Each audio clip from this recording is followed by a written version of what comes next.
अजामिल एक श्रेष्ठ ब्राह्मण कुल में उत्पन्न हुआ था। वह अनेक अलौकिक गुणों से संपन्न था। शील, सदाचार, सत्यता, पवित्रता आदि सभी गुण उसमें सहज ही विद्यमान थे। उसने शास्त्रों का सांगोपांग अध्ययन किया। गुरुजन और अतिथियों का वह सेवक था। उसकी वाणी में संयम था तथा गुणज्ञ होने के बाद भी उसमें अहंकार का लेश नहीं था। अजामिल के पिता नित्य यज्ञ करते थे, इसलिए उनके लिए वन से फूल, फल, समिधा, कुश आदि हवन सामग्री लाना उसका नित्य का कर्म था। एक दिन वह यज्ञ सामग्री लेकर वन से लौट रहा था। संयोगवश उसकी दृष्टि एक युवक पर पड़ी जो एक वेश्या के साथ काम क्रीड़ा में संलग्न था।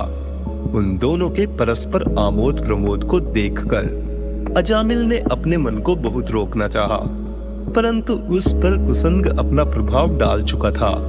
वह बार बार उस दृश्य को देखकर आनंदित होने लगा। सच है, कुसंग से विनाश सुनिश्चित है। अजामिल मोह से ग्रसित हो चुका था। उसका विवेक भ्रष्ट हो गया। उस वेश्या ने उसकी रातों की नींद छीन ली। अब तो वेश्या की प्रसन्नता ही अजामिल की प्रसन्नता थी। उसकी प्रसन्नता के लिए वह अपने घर की संपत्ति लुटाने लगा। उस कुलटा की कुचेष्टाओं से प्रभावित होकर वह अपनी विवाहिता पत्नी को भी भूल गया और उसका परित्याग करके वह उस वेश्या के साथ ही रहने लगा। कुसंग के प्रभाव से अब अजामिल का कार्य न्याय अन्याय किसी भी प्रकार से धन अर्जित करके वेश्या के कुटुंब का पालन पोषण हो गया। दूसरे प्राणियों को लूटकर धन लाने में भी उसे कोई संकोच नहीं होता था। कुलटा का संसर्ग करने से अजामिल की बुद्धि भ्रष्ट हो गई थी। धीरे धीरे पाप कमाते कमाते वह बूढ़ा हो गया। उस वेश्या से उसकी 10 संतानें हुई। उसने अपने सबसे छोटे पुत्र का नाम नारायण रखा। वृद्ध अजामिल उससे विशेष प्यार करता था। उसका अधिक समय अब उस बच्चे के लाड प्यार में ही व्यतीत होता था। आखिर मृत्यु किसको नहीं छोड़ती है। अजामिल की मृत्यु का भी समय आया। हाथों में पाश लिए यमदूत उसे लेने पहुंचे। उन भयंकर यमदूतों से भयभीत होकर अजामिल उच्च स्वर में नारायण नारायण नारायण पुकारने लगा। नारायण नाम का उच्चारण सुनते ही भगवान विष्णु के पार्षद तत्काल अजामिल के पास पहुंच गए।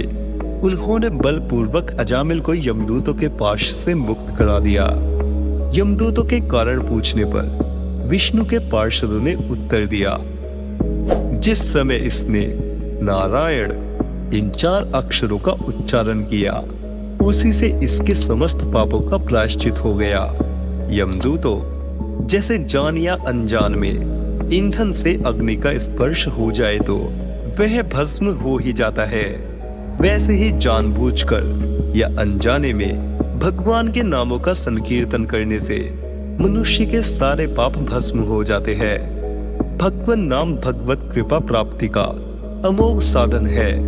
पापी अजामिल नारायण नाम के उच्चारण मात्र से भगवत कृपा प्राप्त करके परिवर्तित हो गया और भगवत पार्षदों के क्षण मात्र के सत्संग से कालांतर में भगवत धाम का अधिकारी बना। यह है भगवान नाम के अमोघ प्रभाव का आश्चर्यजनक फल। अतः भगवान नाम के स्मरण को जीवन में प्रमुख स्थान देना चाहिए।